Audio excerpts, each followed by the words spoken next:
Hey everybody, welcome to a little story time. I think I stuttered in my first sentence there. I think that's what just happened. Subscribe if you want to hear more stuttering, lots more stuttering, and hit the notification bell if you want to be reminded of the stuttering that's coming. I'll try not to, but I might. Today's is the story of a place I used to live. Metropolis. Auguston. They're exciting stories because there's some criminal elements involved. Are you talking about yourself? And I don't want to say I'm a superhero, but generally superheroes don't tell people. You know what I mean? Like I gotta keep my secret identity. So this may or may not be about me. Okay.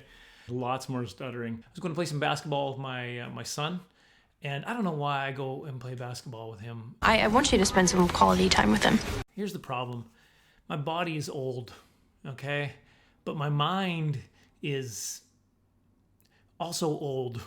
But it thinks it's young, and that's where the problem lies. Because then I try to do stuff that I can't do, and my brain's like, can't we do that? And then my body's like, here, I'll show you. And then I get hurt. So anyway, but I love the game. I love that my son loves it. So we were just going to go shoot around together and play some basketball. The problem was the place we were going for a while, these kids kept coming on there and it's terrible. Let me play. It's like, I don't. You're a jerk. I'm kidding. but we wanted to play. You know, we're not hardcore or anything, but it was getting crowded, let me just say that. So I was like, let's drive up to Auguston where we used to live. We drove up there and I started to tell him some stories about some stuff that happened to me as when I was a young father there and he was a little kid. He didn't know any of this stuff had happened up in Auguston, the things that I did. And I realized that these are probably some decent stories. So let me explain Auguston. When we first moved out to British Columbia from Saskatchewan, we were looking for a place to buy. Had to kind of drive out a ways and find a cheaper home because Saskatchewan cost of living and housing costs are quite a bit less. So as we were driving, we came across these signs for this like hometown, your hometown, or I can't remember the slogan. That's a great slogan. But it was like, this looks really nice. And so we followed these signs all the way up this mountain to this little community nestled in between and it was called Auguston. It was still part of the city we live in now, Abbotsford. But this was like, oh, this is really nice. They sold us with the master plan. Like, come in and see the master plan. They had this big bubble of the community. And look at this. We're going to have a community center with a pool. And it's going to be over here. And we're going to do this. And we're going to do that. And look at this school. It's going to be this amazing, self-sustaining, self-sufficient, I think is what I was going to say. That's why I said self-sustaining. You think you can do whatever you want? I hope that's a word in some language. Anyway, we thought this would be kind of cool. So we bought there, and we could afford it. So we bought there. Our neighbors were cool. Loved our neighbors. They were great. But the whole community, they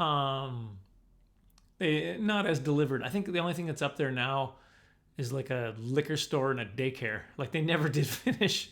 They never did the rec center, liquor store and a daycare. I think they're running out of the same building, the same room, essentially. You go pick up your kid and then also, can you get me the Jack Daniels? And I highly doubt that. no, I don't know if it's that bad. But it sure didn't turn out the way it was supposed to. And everybody around there started, like in the city, there's rumors about it, I guess. They started calling it like Pleasantville. You know the movie Pleasantville? Tobey Maguire, I think, and is it Reese Witherspoon? And it's like everything is all, we're all just in Pleasantville, la-di-da, you know, like there was a good school there too. It was a traditional school, so they wore uniforms. So I think that's where some of that came from. They're like, they thought it was a cult. Like, is it a cult up there? A cult? How would it even be a cult? Would you have to buy a home to get into the cult? Is that what they thought? I don't know. People are stupid. But no, it was nice. Auguston was nice. Had a nice little basketball court, and that's where we were going. I guess I would say this. It did feel sometimes like people knew a little bit too much of your business. It's like, oh, Leland, those new shoes? I mean, those other ones got barely scuffed up on the left side when you stumbled on that rock going down that trail Tuesday. What? It's like, they knew too much. What are you trying to hide anyway? Anyway, nevertheless, that's where we were going to play basketball. But here's what would happen. Because this reputation of this community, kids in town would drive up there and just mess with Auguston. And sometimes it was criminal activity, but sometimes I think they're just messing with us. Like, they used to drive down the main street and honk their horn at like 3 a.m. in the morning. Like they were just like, oh, let's wake everybody up and be jerks. You know, it's the kind of thing you'd like to punch them in the face for. Was that too much? I'm not saying I did. I said I'd like to. Well, when you get woke up at 3 a.m. No, I shouldn't say that. When you wake my wife up and I'm beside her at 3 a.m., thanks a lot. Like, nobody can take that tsunami of anger. I don't know why I say half the stuff I say. It's because you think it's funny. One time I was driving up towards Auguston, and as I passed along the side and in the bush a little bit was a car with his lights off. I could see it as I drove by. It's pitch dark because there was no street lights back there because it was kind of a bush road or whatever. And I could see him though. And then all of a sudden they pull out in my rearview mirror. I just faintly see this vehicle creeping in behind me, right? And I'm like, what the heck? And then I look forward and I see cones. And the cones are starting to make the road more narrow and narrow and narrow. Do you know what I mean? Now, the kids are probably just messing around, right? Like, but maybe it was something nefarious. I don't know. But I decided to take matters into my own hands. And I punched it, sped up towards these cones. And then I just grabbed the old e-brake. I was baking at the time. You must be a terrible cook. I grabbed the e-brake and I just spun around just like at 180, just right. And now my lights are facing them, even though they're creeping up with lights on. I'm facing them, and now I start driving towards them, and they just spin around, and they do this 5-point turn, trying to get going up the road. And then I just dart up right on behind them because it took them so long to turn. And I just flashed the lights on.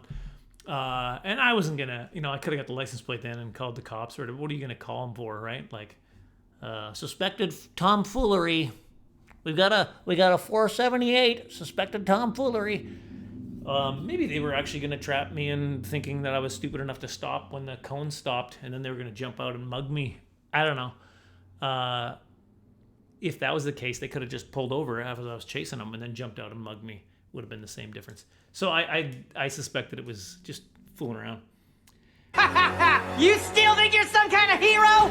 And the other time, I was driving home, and I was working for Now TV at the time. Now TV is a local television station. I had a show called Retro, and I hosted it. And I had this. It was a Jeep Liberty, but it had my face splashed all over it, like, right, retro, right, and so everywhere I went, everyone knew who I was, and man, that made road raging hard. Like, anytime if you are concerned about your not acting out your faith, just get some signage. that'll convict you pretty quick to practice what you preach. Because that was hard to be a good driver when I had my face on that thing, and they could call in and he's being a jerk again. Anyway, I should have just been a more gentle driver. I'm better now. I've read some books.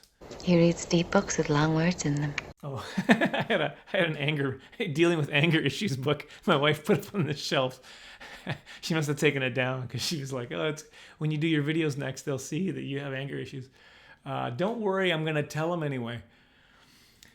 So anyways, I was driving along, and we had these Canada Post super boxes. So they don't deliver right to your house. They deliver to these. It was this little shelter area with a whole bunch of these super boxes lined up. Okay, and then you have your own particular box. It's like having a box, but it's a little closer than that. But I'm driving along, and I see that the boxes are all down on the ground. And I didn't see it at first. I just kind of noticed something didn't look right. And then I was thinking about it, and I was like, oh, they were down. And then I was like, I think I saw somebody there. So I hammer on the brakes, and I just hit reverse. Like, I was like, and then reverse. And I was whipping back, and then I spun. I like going backwards fast is my thing. So I spun around again, lights facing Now just kind of a sideways. So that would be, if it's not 180, it would be half of that, 90. It was a 90 degree. So now I'm facing the boxes and the kids just scattered. Now here's the thing. They could have just been tomfoolery. There's that word again. And like, let's just knock over some boxes. That'll be funny. Or they were actually stealing, which then I should have probably got somebody involved. But with lights facing, the one kid ducking in behind, I jumped out of the car and I was like, get up, right, to this kid. And then the other kids just scattered and went running. And that's when superhero kicked in, if you know what I mean. I was like, I don't know why I said this to him, but I was like, help me put these up. So I was just grabbing them. And I guess it was the adrenaline or something. But they're probably heavier on the bottom. They're probably weighted. Otherwise, they'd be easy to knock down, right? So flipping them up wasn't a big deal. But I was just throwing these things up, just like, bam, bam, bam, right? Like I was just throwing. And meanwhile, this one kid is still working on the first one, and I was like, get out of the way, and I threw them all up. So I put up all these 9 boxes or whatever up, and when I said get out of the way, he went off running. So if I was Superman, I don't want to say it. I said it before and I'll say it again. But if I was like Superman throwing up with my incredible strength, he was the Flash, because he was gone. I was like, oh, I cannot catch him. And then meanwhile, the other kids had scattered from the bush, and I was just telling them, get over here. And they just jumped into the car and drove off. So I didn't actually do anything other than put some boxes up. I thought you said it. But it was always exciting around Auguston. Are you impressed or not? Let me know. Let me know how unimpressed you are with my crime-fighting skills below. Tune in next time. Same bat time, same bat channel, and hang on to your rice. Subscribe. Tell other people about it. Word of mouth. They don't say that much in the social media, but I'm saying it to you. Word of mouth. Tell somebody. Verbally tell them. And then don't give them a link. Make it hard. Make them work for it.